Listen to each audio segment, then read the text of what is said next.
Hello, everyone. Charles Watts here. Welcome back to Inside Arsenal. It is Thursday. Good to have you here. I hope you're doing well wherever you're watching or listening to this around the world. As always, thank you very much for joining me. I really do appreciate it. The international break is now, it's all the way over there, miles behind us, miles behind us. All eyes on the Premier League. And it is just a couple of days away from getting underway again. Obviously, we've got to wait till Sunday for the North London derby.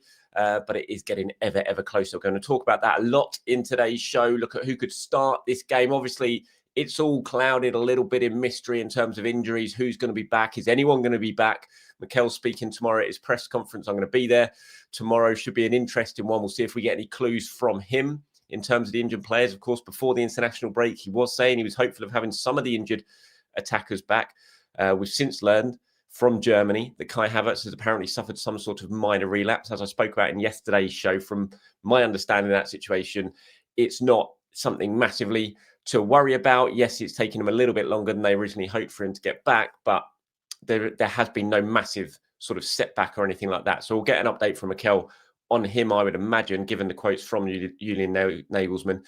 Maybe we'll find out a little bit more clarity in terms of what's going on with Kai Havertz, Mike Odegaard, Noni Madueke, Gabriel Martinelli, Gyökeres.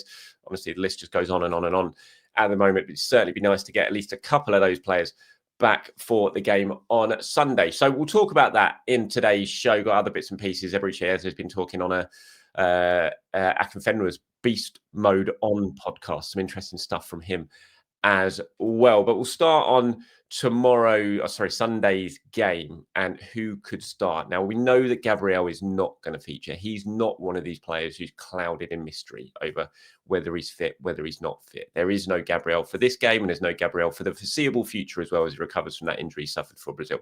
So who starts at centre-back? We have touched on that in the shows during the week. We're going to look at it a little bit more in depth. Now, on screen, I have like the three main contenders, you would say. Obviously, Ricardo Calafiori, we don't know the full extent of his injury, whether he's fit. The expectation is that he will be, but until we see his name on the team sheet or listed in the squad, or Mikel says he's fine in tomorrow's press conference, we just don't know. But at this stage, we're presuming he should be available for the game. Now, if that's the case, then he could come into consideration to play as a left centre-back, obviously, in place of Gabriel, but he's been doing so well at left back this season, and Mikel seems very determined to keep him in that position. So I would be surprised if it's Calafiori who moves over. So I think we're going to, in my view, we're going to keep Calafiori at left back if he's fit. And so that really whittles it down to two potential options. Yes, there is a sort of curveball option of moving Timber inside and playing Ben White at right back, moving Saliba maybe over to left centre back, but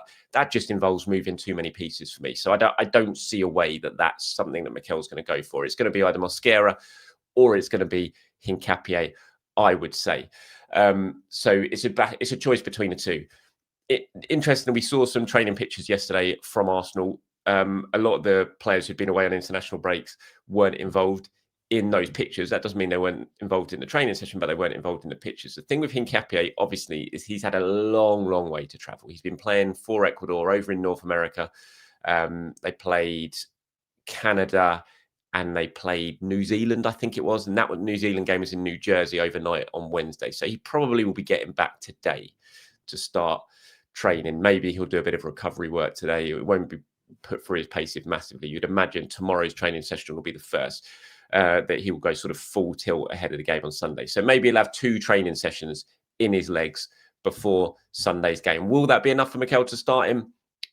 Not sure. Christian Mosquera is tried and tested so far this season, has barely put a foot wrong, has been absolutely excellent, but is more of a right-sided centre-back than a left-sided centre-back. So it's a tough one to weigh up. I mean, I've said I would probably go with Mosquera for this game just because of the lack of minutes we've seen from Hincapié so far, and also the fact he has travelled halfway around the world and is just coming back and has only had a couple of training sessions. So I would probably go Mosquera and I'd move him to the left and play Saliba, keep Saliba on the right and Calafiori on the left. But I know there's lots and lots of support for Hincapié out there, and I think that's probably what Mikel will do. I've said that a couple of times now. I still believe it. I still think that's where my head is at when I'm trying to predict what Mikel will do. It'll be Hincapié next to Saliba, and then you keep Calafiori at left back. Lots of you have been getting in touch over the last couple of days talking about this. So I'm going to bring a few of your comments up. Coach at the top there says, we replace Kivior with Hincapié. Hincapié has to play. Mosquera's been solid since he came, but I'd rather see him backing up Saliba and Timber. We will miss Kivior over this month. Plus possibly with these big games. Will we miss Kivior, over this month? Possibly with these big games. The injuries have piled up this season, and the next month is going to be a big test for this team. I mean, look, Kivior stepped in brilliantly last season when Gabriel got injured in that game against Fulham. He was fantastic in the games against Real Madrid. Obviously, will we miss him? I mean, look, I don't think so. Then that's not a slant against Kivior. I think Arsenal have replaced Kivior with better players. So I don't think we'll miss him. But he did an excellent job when he stepped up last season. But I think when you look at the options Arsenal now have as a replacement for Gabriel, I think they're fantastically strong options. They really, really are.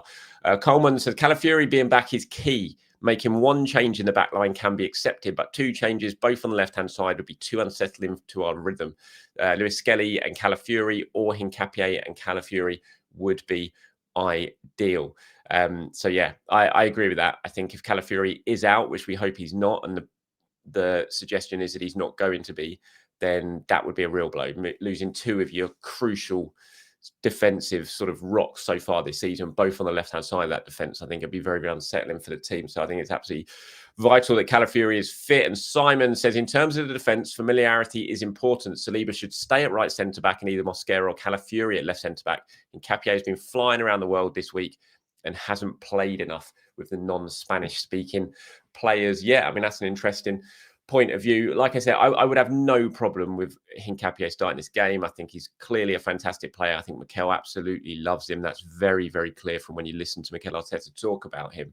But I do just have a couple of doubts in my head about the distance he's travelled, the lack of minutes he's played so far this season. And like I said, the distance he's travelled and the air miles he's got into his legs just makes me think maybe, even if it's just for this game, that it's Mosquera, and then maybe Hincapié comes in and partners Saliba going forward from that point. So starting with the Bayern Munich game in midweek. So thank you very much for all of you for getting in touch on that. We've got some pictures from the training session yesterday up on the screen here. You can see Eberechi, Declan Rice, Gabriel Jesus. Gabriel Jesus is an interesting one in terms of what is going to happen this weekend. He's been front and centre over all of Arsenal's socials for the last couple of weeks. Could we see Gabriel Jesus in action this weekend against Spurs? Could he make the squad? He's been in full training now for about a month, just under a month. We don't know if there's been a behind closed doors game held. There might have been during this 2 weeks to get some minutes into his legs, some proper sort of game time minutes into his legs.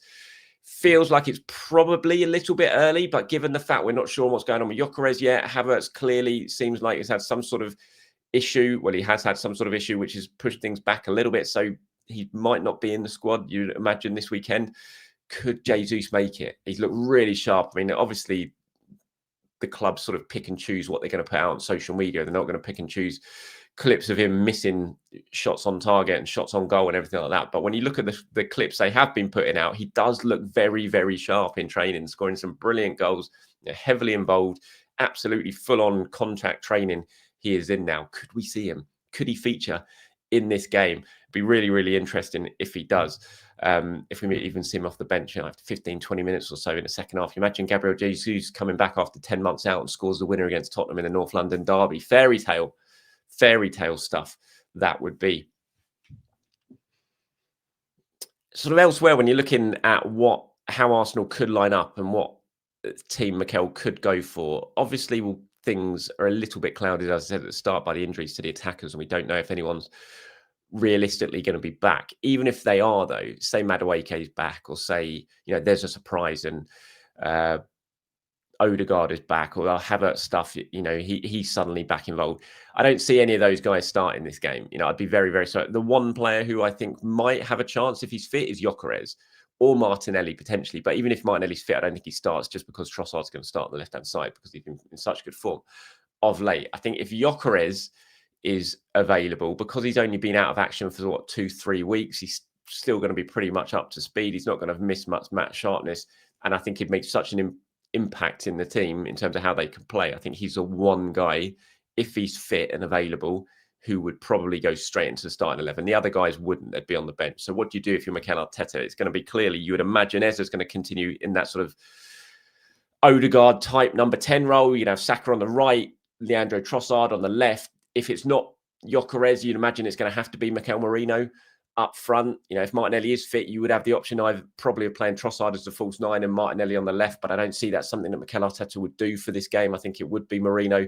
And then you've obviously got Zubimendi, Rice in the two sort of midfield holding roles behind them. So I think the team pretty much picks itself apart from the defence. Those are the big issues facing Mikel. Just sort of continuing on Eberechi Eze. I mean, he's been speaking some interesting stuff. He's on Goal, my former employees. Obviously, Goal have got their Beast Mode On podcast with Akinfenwa, and he had Eze on. I'm pretty sure. Yeah, no, they were definitely teammates at Wickham back in the day. And there was some interesting stuff from Eze, actually, on quite a bit of sort of different topics surrounding his move to Arsenal. One interesting thing that I would flag is he was asked, is there a player who has surprised you since moving to Arsenal? He said, everyone is sort of what you would expect them to be. The expectation of all the players is so high. I'll say one player who has gone even beyond the high expectation I already had because I'd heard good things about him was Jurrien Timber. He's a special player and a special guy, which is interesting, I think. And this sort of goes back to we've discussed it on this channel before, is Timber kind of underrated by a lot of people in terms of just how good he is. And I think he is. I think he's getting there now. People are beginning to understand. I think it was Jamie Carragher or Neville, one of them on their podcast was putting him up there again alongside Carvajal as one of the best right backs in the world. So he is beginning to get the praise that I think he absolutely warrants. But I think it's interesting that Eze says that in that section of the podcast. Again, it just shines a little bit of a light, I think, on how underrated Timber is. On Arsenal, he says, I think for me, in an environment of people, when you have a culture that is geared towards improving, these guys all want to improve. It's a pleasure for me to be part of it, to see the guys like Timber who perform the way they perform, who carry themselves the way they carry themselves. It's inspiring for sure. He was asked about pressure over the price tag and the move. He said, pressure for me, no. Pressure, no, because I think that is just how my belief system is set up. I don't feel the pressure because of what I believe and the faith that I have. I feel like I've been put in a position because a club like Arsenal deemed it worthy. They pay that money because you are worth that money.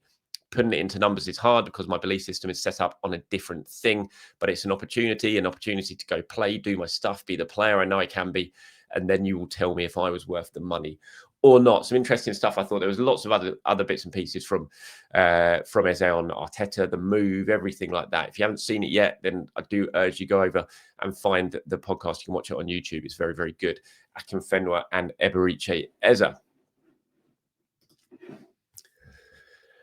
Just on the women, wow, this was important yesterday. Massively important, given the results so far in the Champions League, given the disappointment form in the WSL of late. This was a big, big game for Arsenal against Real Madrid in the Champions League, and it did not start well. 1-0 down at half-time. You're like, oh, God, here we go again. This is going to be a real issue for the women. I mean, a defeat would have been pretty much all but over in terms of their Champions League chances. Were not all but over, but it would have made things very, very tough. They'd have had very, very little room for error, and would have put real pressure on Renée Sliggers, who's already got quite a bit of pressure on her at the moment. And they turned it round in the second half. Alessia Russo, two brilliant headers from Russo.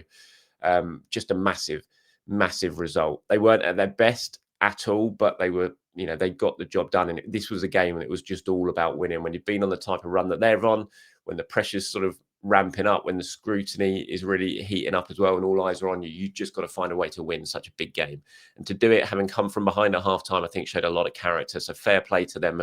Brilliant from Russo. Two fantastic headers from her. So yeah, a lot of relief around the Arsenal women. You could see that in the reaction of the players and Renée Sliggers afterwards and what they were having to say. And look, that's it from me. Just a short, sharp one today, everyone. Thank you for watching. Thank you for listening. If you're inside Arsenal Patreon member, we do have the Arsenal Press Pass show coming a little bit later on today. Myself, Sam Dean of The Telegraph, Simon Collins of The Standard. Can be sitting down to discuss all the latest Arsenal news, look ahead to the Tottenham game, sum up everything that's gone on in the last week. Lots of bits and pieces for us to get stuck into. So yeah, if you're an Inside Arsenal Patreon member, keep your eyes peeled for that. That will be dropping at some point later. If you're not a member and you want to sign up, get access to content like that, to the Discord, to ad-free versions of all my usual shows, giveaways, all those sort of things, then you can sign up, become a Patreon member. The link is down below in the video description. Just copy and paste that into your browser. Do it direct through Patreon. Don't do it through Apple or anything like that, and sign up, become a member. Lovely. That's it from me, everyone. Have a good day. Enjoy your Thursday. I'll speak to you very, very soon. Goodbye.